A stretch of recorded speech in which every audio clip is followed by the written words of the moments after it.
industri finansial, sarannya adalah tentu saja selalu belanja dan memilih sesuatu sesuai keperluan dan kebutuhan.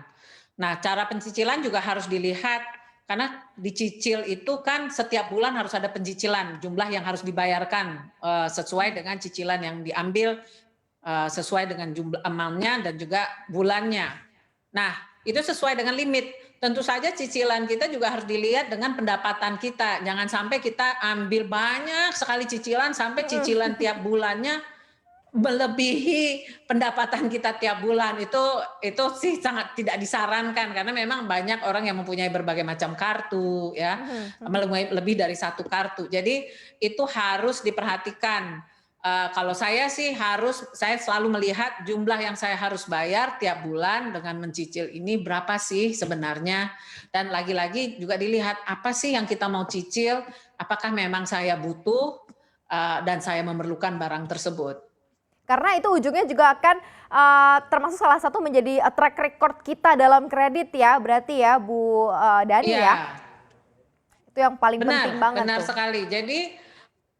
Jadi kita harus membayar pembayaran itu kan kemarin ada perubahan dari SEBI nomor 22, pembayaran minimum itu diganti dari 10% menjadi 5%. Jadi kita harus melakukan pembayaran sesuai dengan yang ditagihkan. Apakah itu 5% atau ditambah cicilan-cicilan yang tadi kita sudah sign up for ya.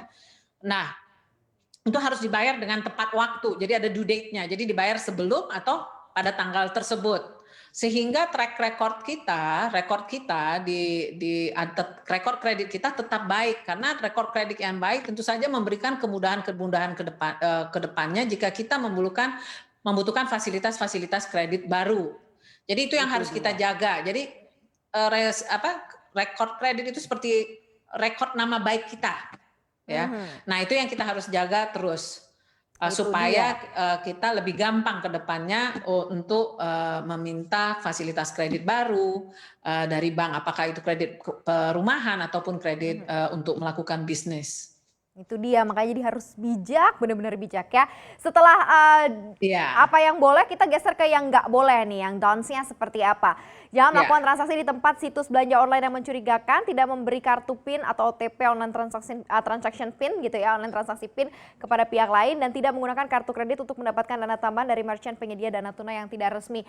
Mana yang mungkin kalau ini kan yang nggak bolehnya, tapi ada memang yang melakukan ini atau cukup sering nggak sih sebenarnya data yang kemudian banyak melakukan hal-hal ini nih yang dilakukan, yang tidak boleh dilakukan nih Bu Dani? Wah, sayangnya masih banyak terjadi ya. Jadi mungkin kita memakai belanja di tempat atau tempat ini bisa juga tempat yang fisikal atau situs yang sebetulnya tidak reliable, tidak reputasinya juga tidak kurang baik gitu ya. Sehingga nomor kartu kita bisa dilakukan penipuan dan sebagainya macamnya. Dan juga kita sering melihat terjadi penipuan secara sosial di mana nasabah ditelepon untuk diminta diberikan OTP-nya. Nah, ini yang kita minta kepada nasabah dan kita ingatkan selalu jangan sekalipun memberikan OTP. Kita termasuk orang yang mengaku dari bank karena itu bank tidak pernah minta kepada nasabah nilai OTP tersebut. Semua bank tidak pernah minta. Jadi kalau kita lihat masih banyak terjadi penipuan-penipuan sosial ini sehingga nasabah memberikan bukan hanya kartu tapi kan karena sekarang banyak online memberikan PIN dan memberikan OTP-nya sehingga terjadi penipuan. Tahu-tahu transaksinya besar gitu ya, padahal nggak pernah ngerasa gunain gitu ya Iya, Bu. Nah, kalau misalnya jangan menggunakan transaksi iya. di tempat atau situs belanja online yang mencurigakan, ini ada filternya nggak sih? Karena kan kalau beberapa e-commerce kan mungkin ada yang kerjasama dengan bank-bank dan itu udah sebenarnya udah jelas gitu ya. Tapi kadang-kadang ada juga beberapa mungkin Ya. situs-situs yang belanja online yang mungkin tidak terlalu boom atau mungkin yang kategori mencurigakan pun berkesan kayak kesannya tuh ya ada kerjasama gitu ya. Ini seperti apa sih Bu cara kita memfilternya? Jadi menurut saya adalah kadang-kadang situs yang mencurigakan itu biasanya kadang-kadang kita nggak pernah dengar sebelumnya juga. Ya, Atau betul. dia punya promosi sangat bagus sekali. Jadi ada promosi yang too good to be true.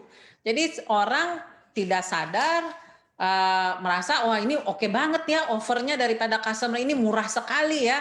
Padahal dia mau mencoba mendapatkan nomor kartu tersebut.